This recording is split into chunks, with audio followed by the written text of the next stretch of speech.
Okay, trying to catch up in September for Dungeon 23, the Stygian Tundra.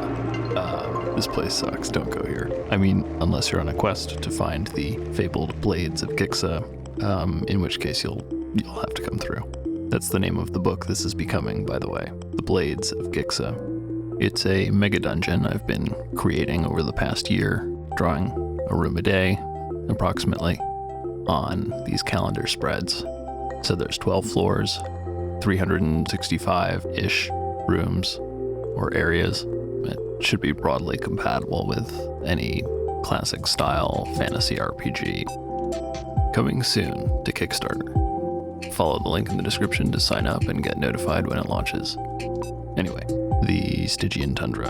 Yeah, this place is like if hell froze over, literally. Ice and demons. Also, you can't die here, which might sound cool at first, but demons thrive on suffering. Like, gobble it up, yum yum yum. So, if you can't die, you're just like an infinite buffet of delectable pain. Also, if they make you suffer enough, you'll become a demon yourself. So, watch out for that. The way this works in game is if you go below 0 health, you don't die, but damage will then go to your wisdom or mind or whatever equivalent mental stat. And if that goes to 0 in the Stygian Tundra, then oops, you're a demon. You're addicted to eternal torment, yours and others. Okay, I've been talking over this day because it's not the most exciting drawing. It's a lot of cliffs.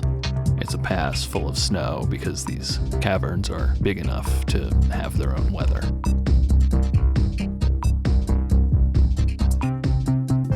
Okay, but this next day is still mostly cliffs, but this particular cliff has a cave in it. So that's cool. And in the cave, there's one of those demons I was talking about. He flies down and drags people back to his cave where he eats them alive, and then throws their bones down into a big midden below. But this being the Stygian Tundra, they still have life in them. So they kind of just clatter around and try to reform. But that's kind of hard to do as a bunch of bones, so there are a lot of weird, misshapen skeletons wandering around this area.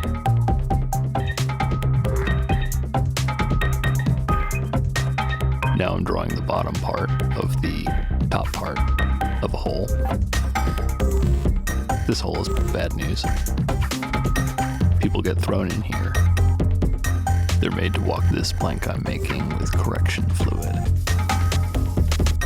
They're marched up through here, Condemnation Crevasse, from the nearby city, for varied and arbitrary offenses. Justice here is not fair, but it is decisive.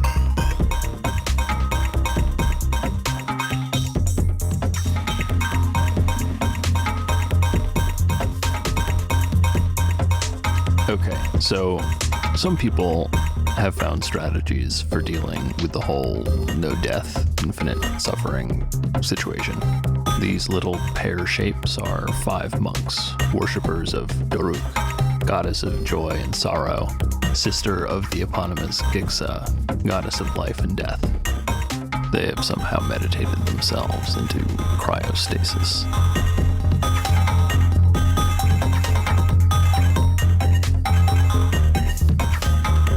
Okay, just a little tunnel over the top. It's plugged up with ice.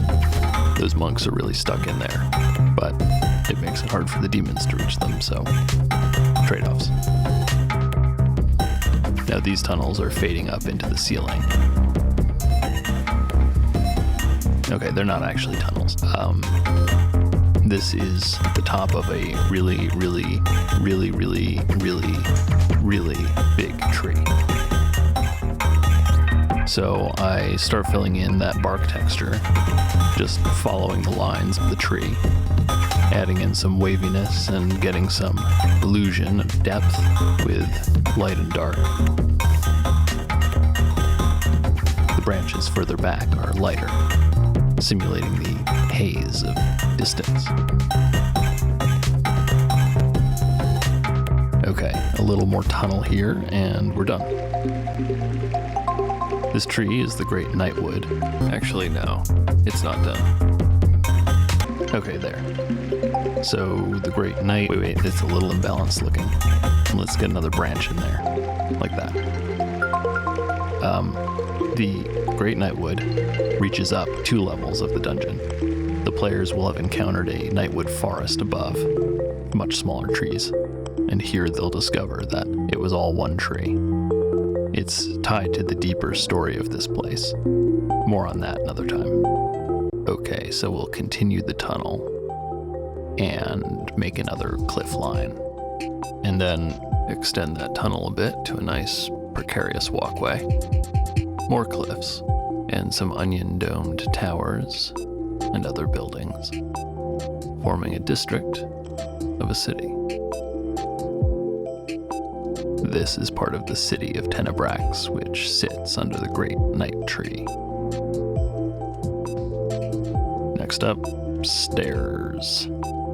Going for kind of an X-ray view here, selectively drawing the most relevant elements: door, cliff, and some more ravine. Trying not to over-render these cliffs like I did in some other parts of this floor.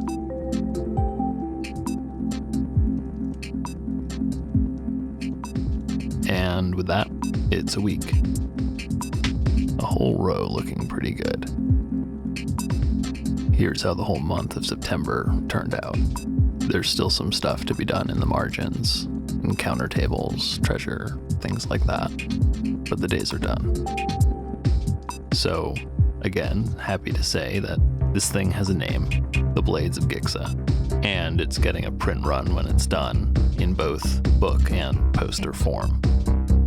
Coming soon to Kickstarter. Follow the link in the description to sign up and get notified when it launches.